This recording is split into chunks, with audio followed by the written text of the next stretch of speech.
예수께서 이 말씀을 마치시고 갈릴리를 떠나 요단강 건너 유대 지경에 이르시니 큰 무리가 따르거늘 예수께서 거기서 그들의 병을 고치시더라. 바리새인들이 예수께 나와 그를 시험하여 이르되 사람이 어떤 이유가 있으면 그 아내를 버리는 것이 옳으니까?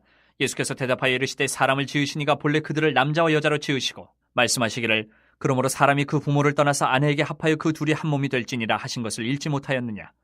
그런즉 이제 둘이 아니여 한 몸이니 그러므로 하나님이 짝지어 주신 것을 사람이 나누지 못할지니라 하시니 여짜오되 그러면 어찌하여 모세는 이혼 증서를 주어서 버리라 명하였나이까? 예수께서 이르시되 모세가 너희 마음이 완악한 때문에 아내 버림을 허락하였거니와 본래는 그렇지 아니하니라. 내가 너희에게 말하노니 누구든지 음행한 이유 외에 아내를 버리고 다른 데 장가드는 자는 간음함이니라. 제자들이 이르되 만일 사람이 아내에게 이같이 할진대 장가들지 않는 것이 좋겠나이다. 예수께서 이르시되 사람마다 이 말을 받지 못하고 오직 타고난 자라야 할지니라. 어머니의 태로부터 된 고자도 있고 사람이 만든 고자도 있고 천국을 위하여 스스로 된 고자도 있도다. 이 말을 받을 만한 자는 받을지어다. 오늘 아침에 이제 인터넷 기사를 하나 제가 검색을 했는데 검색명은 황혼 이혼입니다. 황혼 이혼을 쳐봤더니 작년보다 9.1%가 늘었다고 하네요.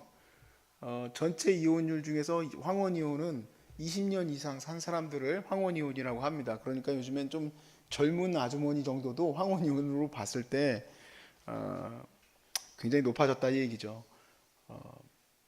바로 20시간 전에 있었던 기사입니다. 황혼 이혼은 누가 주체가 됩니까? 네? 여자가 주체가 됩니다. 보통은 여자가 많이 하자고 결혼을 이제 그만합시다 하는데 오늘 자매님들 아주 신났습니다. 이게 왜 그러냐면 이제 과거하고 달리 과거에는 이제 유교적인 어떤 사상 속에서 매여 있지만 지금은 그런 게 없어요. 우리 애들도 다 자랐고 현대화됐기 때문에 자매님들도 얼마든지 먹고 살 수도 있고 또 남편에게 맨날 폭언과 폭행도 그런 시달리기 싫잖아요. 그러다 보니까 이제 이혼하는 경우가 많이 있죠. 그래서 이제 우스갯소리들이 이제 우리나라에 이런 얘기들이 있습니다. 무슨 이야기냐면 남자들을 젖은 낙엽이다. 항상 붙어 있어야 된다는 거예요. 젖은 낙엽이다. 삼식이 뭐 이런 얘기를 합니다. 또 요즘에는 껌딱지. 예, 막 그냥 계속 붙어 있어야 된대요. 그래서 이사를 갈 때 뭘 어떻게 해야 될까? 장롱 속에 들어가야 되나? 뭐 이사 갈 때 날 안 데려갈까 봐. 그래서 어떻게 되냐면은 아내가 사랑하는 강아지를 안고 있으면 된다고. 그러니까 강아지는 데려가도 날 안 데려갈까 봐. 그런 이제 우스갯소리들이 있는데 이게 우스갯소리가 사실은 뭔가 이렇게 말하고 있는 게 있어요. 격세지감이죠. 이 성경 말씀에서는 아내를 버리는 것이 옳으니까라고 얘기를 했잖아요. 오늘날에는 별로 마음에 와닿지 않는 얘기입니다. 오히려 마음에 와닿는 게 남편을 버리는 게 옳으니까. 그러니까 뭔가 마음에 와닿아요. 사실 지금도 나라들 가운데에서는 여자들을 사람 정도의 수준으로 보지 않는 나라들도 많이 있습니다. 그러니까 정말 현대에 들어와서야 이런 이야기가 나오는 거지. 이전에는 우리가 이거 참 말세네 세상에 남자들한테는 그렇게 얘기하지만 여자들은 막 버렸습니다. 그냥 뭐 아니다 그러면 그냥 나가라 그렇게 하는 거예요. 그러니까 얼마나 힘들었겠어요. 거기다가 최근에야 이제 여자들이 좀 경제적인 활동을 하지만 과거엔 경제 활동도 못했기 때문에 결혼하다가 쫓겨나면은 굶어 죽으라는 얘기예요. 그러니까 너무너무 어려웠던 거고 특히 예수님께서 사시던 이때에는 또 자식도 없으면은 상속도 못 받고 아예 그냥 나가서 정말 굶어 죽으라는 얘기하고 똑같습니다. 아주 어려운 얘기예요. 오늘 말씀에서는요 사실 결혼에 관련된 모든 근본적인 대답이 이 안에 다 들어 있습니다. 그래서 이 추를 우리가 붙들고 사실 현대든 오늘날이든 또 과거든 또 현재든 문명이든 문화든 어떤 차이 속에서도 이 결혼에 대한 확고한 개념을 가지고 우리가 나아가면 우리 하나님께서 주신 이 결혼 또 이 가정을 우리가 온전히 붙들 수 있을 줄로 믿습니다. 예수님께 바리새인들이 이렇게 물었습니다. 어떤 이유로 아내를 버리는 것이 옳습니까? 이제 시험하는 거죠, 사실은. 오늘 우리에게는 이제 어떤 이유로 남편을 버리는 게 옳습니까? 이렇게 묻는 거하고 똑같겠죠. 4에서 6절 말씀에 보니까 그 근본을 얘기를 하세요. 결혼에 대한 근본적인 지혜. 예수께서 대답하여 이르시되 사람을 지으신 이가 본래 그들을 남자와 여자로 지으셨다는 겁니다. 남자와 여자로. 말씀하시기를 그러므로 사람이 그 부모를 떠나서 아내에게 합하여 그 둘이 한 몸이 될지니라 하신 것을 읽지 못하였느냐. 그런즉 이제 둘이 아니요 한 몸이니 그러므로 하나님이 짝지어 준 것을 사람이 나누지 못할지니라 하시니. 생물학적으로 결혼은 어떤 겁니까? 남자와 여자가 하나가 되게 하신 것이다. 남자가 여자가.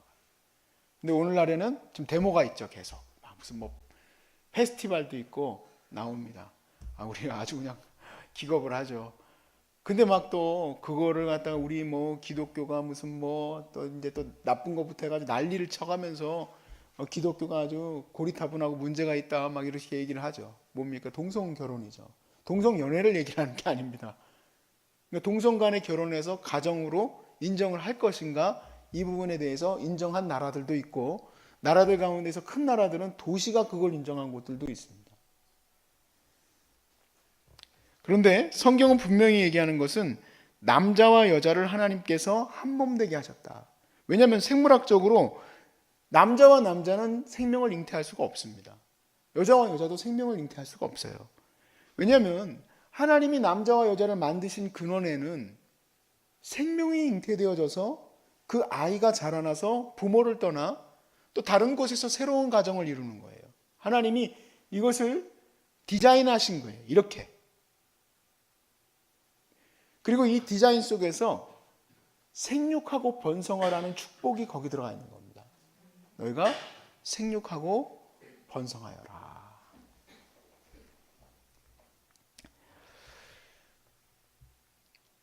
한 몸 된 남자와 여자에게 하나님께서 축복하신 이 축복.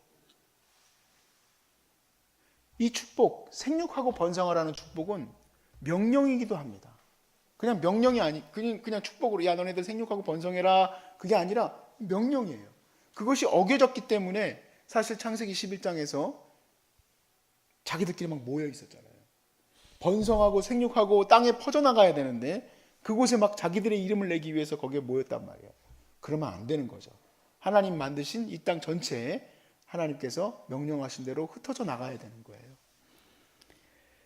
그러니까 우리가 주의를 지키는 말씀과 같이 또 그리고 우리가 전도해야 된다는 사명권과 같이 생육하고 번성하는 것은 우리의 또한 사명이자 명령인 줄로 믿습니다.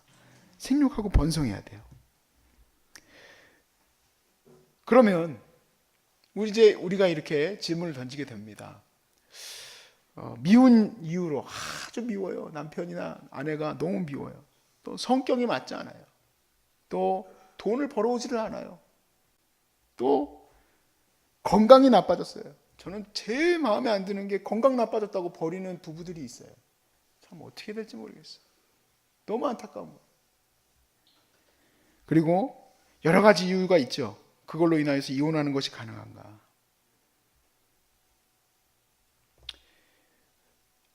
유대인들의 율법을 따라서 유대인들이 이렇게 물었습니다. 모세 율법에는 모세가 이혼 증서를 주고 이혼하라고 돼 있는데 이혼하지 않는 것이 도대체 그런 이유로 될 수 있습니까? 예수님 말한 대로 지금까지 얘기를 들어보니까 예수님은 약간 모세 율법과 어긋나는 것 같은데 그게 맞는 겁니까? 하고 이제 물었습니다. 그랬을 때 8절에 이렇게 예수님이 얘기하시죠. 예수께서 이르시되 모세가 너희 마음의 완악함 때문에 아내 버림을 허락하였다. 왜냐하면은 유대인들이요 그냥 무조건 갖다 내다 버리니까 이 여자가 이혼한 여자인지 안 이혼한 여자인지 알 수가 없는 거예요. 그러니까 그런 죄악 때문에 이혼 증서를 주라는 얘기죠. 그래서 이 여자를 지켜줄 수 있도록 그렇게 제도화하라는 얘기죠. 그러니까 너희들이 악하기 때문에 그렇게 허용한 거다. 무조건 갖다 내다 버릴 수 있도록 증서만 주면 나가라 하라는 얘기가 아니라는 얘기예요. 9절에서 허용한 부분은 이거예요. 예수님도 허용한 부분. 내가 너희에게 말하노니 누구든지 음행한 이유에 아내를 버리고 다른 데 장가드는 자는 간음함이니라. 음행한 연고 이후에 그러니까 밉다고 해서 무조건 갖다 버리고 또 경제적으로 돈 못 번다고 또 성격이 맞지 않는다고 또 우리가 건강이 나빠졌다고 갖다 버리면 안 된다는 얘기예요. 이유가 있습니다. 왜냐하면은 예수님께서 말씀하실 때 하나님께서 짝지어 주셨기 때문이다 그랬습니다. 하나님께서. 물론 나는 처음에는 괜찮은 줄 알았더니 살다 보니까 하자가 많아요. 우리 아내가 저를 그렇게 바라보면서 이 남자 괜찮구나 하고 생각을 했대요. 눈이 작고 아주 단단해 보였다. 근데 결혼하고 나니까 하자가 많아. AS를 받을 수가 없어요. 장모님, 그 시어머니한테 가가지고 이 남편이 좀 하자가 많은데 AS 좀 해주십시오. 안 되잖아요. 우리는 그러면 뭔가 잘못됐나? 하나님 왜 나한테 이 사람하고 만나게 하셨을까? 그렇게 생각을 한다 이 얘기예요. 그게 아니다. 저는 하나님께서 짝지어 줬다는 말을 하나님께서 막 그냥 막 본능적으로 막 둘이 만나게 해주셨다 그렇게 생각했던 적도 있었어요. 근데 그게 아니라 남자와 여자를 만나게 해주신 거예요, 하나님이. 우리 둘 사이가 만날 수 있도록 하나님께서 그렇게 인도해 주신 거예요. 근데 그것을 어떻게 끊어버릴 수 있느냐 이 얘기죠. 그런 연고로. 또한 이혼이요, 너무너무 깊은 상처를 남깁니다. 자기 자신뿐만 아니라 또 상대방과 자녀들에게 정말 씻을 수 없는 상처가 남아요. 어떤 면에서는 사실 그 깊은 상처를 어떻게 다 위로할 수가 없을 것 같아요. 참 감사한 부분들이 또 있어요. 어떤 분들은 음행한 연고를 가지고도 이혼을 하지 않아요. 하나님의 말씀 붙들고 다시 가정을 세우겠다고 정말 열심히 기도하면서 다시 회복하는 분들도 있어요. 정말 대단한 분들이에요. 주님이 위로하실 줄로 믿습니다. 다음은 그런 이제 여러 가지 이유가 많이 있습니다. 왜냐하면 우리가 오늘날에 2분의 1 정도 돼요. 완전히 2분의 1은 아닙니다. 50%는 아닌데 48% 정도 되니까 거의 2분의 1이죠. 이혼합니다.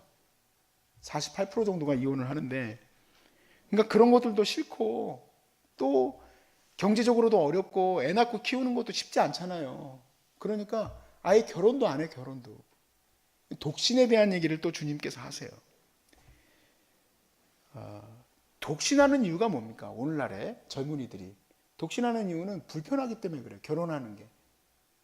그리고 혼자 사는 게 편해요. 처음에 우리도 한 30 몇 살까지는 이게 빨리 결혼해야 되는데 그런 압박감이 있다가 한 35살 넘어가면서부터 직장에서도 나름대로 독신이니까 일도 얼마나 많이 하겠어요. 맨날 일만 하지. 일만 열심히 하지. 자매들도 그렇고. 보니까 공부도 엄청 많이 해요. 요즘 자매들은. 다 웬만하면 박사예요. 그러니까 혼자 사는 게 편해요. 그리고 거기다가 지들끼리 하는 얘기인데 자유연애도 편하다는 거예요.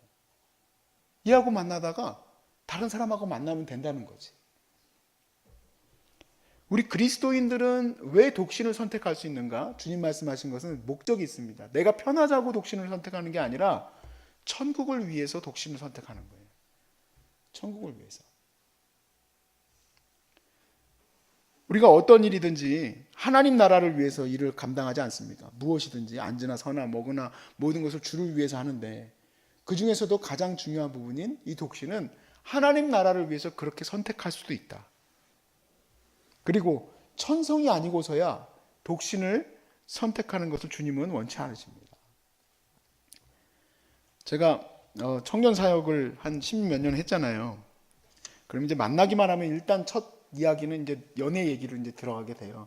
사실 제가 맡았던 그 팀들이 28살에서 35살 사이였기 때문에 빨리 시집장가 보내야 되는 애들이에요. 제가 한 200커플 가까이 보냈던 것 같아요. 저는 토요일 날 교회로 출근하듯이 예식장으로 출근을 했어요. 토요일 날 교회로 안 가요. 오늘 예식장 2군데 가야 되는, 오늘 주례가 3군데 있구나. 그러면은 가가지고 주례를 보는데 로버트예요, 로버트. 어떻게 하면 되냐면 가서 먼저 안녕하세요, 주례 맡은 이성희 목사입니다. 내고 들어가가지고 주례하고 다음 어디지? 이렇게 갈 정도로 정말 결혼들을 많이 시키려고 노력을 했었어요. 그런데 그들 가운데서 어떤 애들이 있냐면 5년 6년이 되도록 연애만 하는 거예요. 연애만 계속해요. 그럼 제가 그런 얘기를 해요. 야, 하나님 앞에 죄 짓지 말고 빨리 결혼들 해라. 여러분, 이 말이 무슨 말인지 결혼한 사람들은 알아요. 너 빨리 죄 짓지 말고 결혼해라. 교회는 다니지만요, 사실상 얘네들이 보니까 부부야. 5, 6년 사귀다 보니까. 그러면요, 얘네들이요, 정말 놀랍게도요, 2달 안에 결혼하더라고요. 제가 그렇게 얘기를 하면 2달 안에 빨리 결혼을 해요. 물론 이렇게 제가 짧게 얘기하지는 않아요. 좀 무섭게 얘기를 하지. 또 자매들 중에서는 결혼을 또 늦어지니까 형제들도 만나기 어렵고, 그럼 꼭 선택하는 게 있어요. 공부. 목사님, 저 이번 박사학위 하기로 했어요.